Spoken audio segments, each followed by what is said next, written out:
ជំរាបសួរលោកគ្រូអ្នកគ្រូថ្ងៃនេះខ្ញុំមកបង្ហាញពីរបៀបបំពេញទិន្នន័យសិស្សក្នុងស្ថិតិសិស្សភាសាជាដំបូងចូលមកកាន់ប្រព័ន្ធថ្នាបឋមសិនបន្ទាប់មកខ្ញុំធ្វើការចូលទៅកាន់ស្ថិតិសិស្សភាសាចូលទៅកាន់គេហទំព័របន្ទាប់មកយើងនឹងឃើញនៅទីតាំងសិស្សបន្តការសិក្សាបណ្ដោះអាសន្នខ្ញុំធ្វើការបំពេញលក្ខខណ្ឌប្រភេទទីតាំងខ្ញុំយកអនុវិទ្យាល័យខេត្តបច្ចុប្បន្នខ្ញុំឧទាហរណ៍ដាក់ខេត្តសៀមរាបចុះចំណែកស្រុក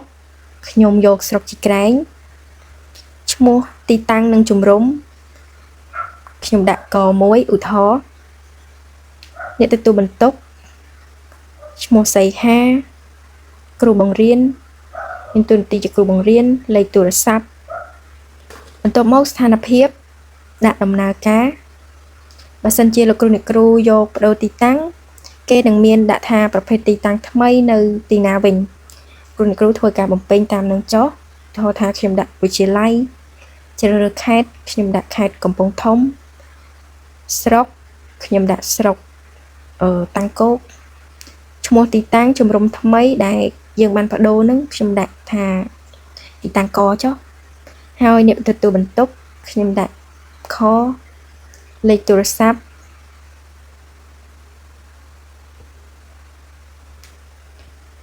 ហើយបញ្ចូលកំណត់ចំណាំអំពីស្ថានភាពទីតាំងមូលហេតុនៃការដែលរំសាយឬក៏បដូរទីតាំងនឹងខ្ញុំដាក់ដោយសារការរាលដាលនៃសង្គ្រាមបន្ទាប់ពីលោកគ្រូអ្នកគ្រូធ្វើការបំពេញខាងលើហើយយើងធ្វើការបំពេញខាងក្រោមម្ដងដែលជាព័ត៌មានសិស្សឈ្មោះសិស្សពេញខ្ញុំដាក់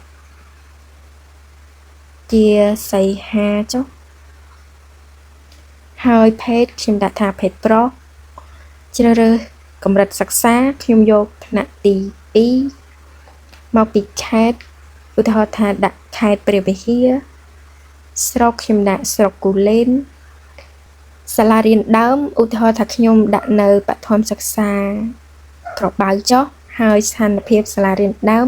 ខ្ញុំដាក់ថាផ្អាកដំណើរការបន្ទាប់ពីលោកគ្រូអ្នកគ្រូធ្វើការបំពេញទិន្នន័យអស់ហើយខាងក្រោមនឹងមានប៊ូតុងមួយដាក់ថារក្សាទុកទិន្នន័យសិស្សខ្ញុំធ្វើការចុចចូលរក្សាទុកទិន្នន័យបន្ទាប់មកខ្ញុំនឹងឃើញនៅទិន្នន័យខាងក្រោមនេះដែលខ្ញុំបានបញ្ចូលល្បែងមិញឈ្មោះថាជាសីហាខេត្តដើមគាត់ខេត្តព្រះវិហារហើយក្នុងនឹងលោកគ្រូអ្នកគ្រូក៏អាចធ្វើការកែប្រែ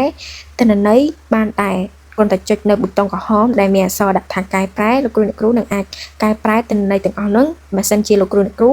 បានបំពេញទិន្នន័យខុសកន្លែងណាមួយវីដេអូរបស់ខ្ញុំបានមកដល់ទីបញ្ចប់សូមអរគុណនិងជម្រាបលា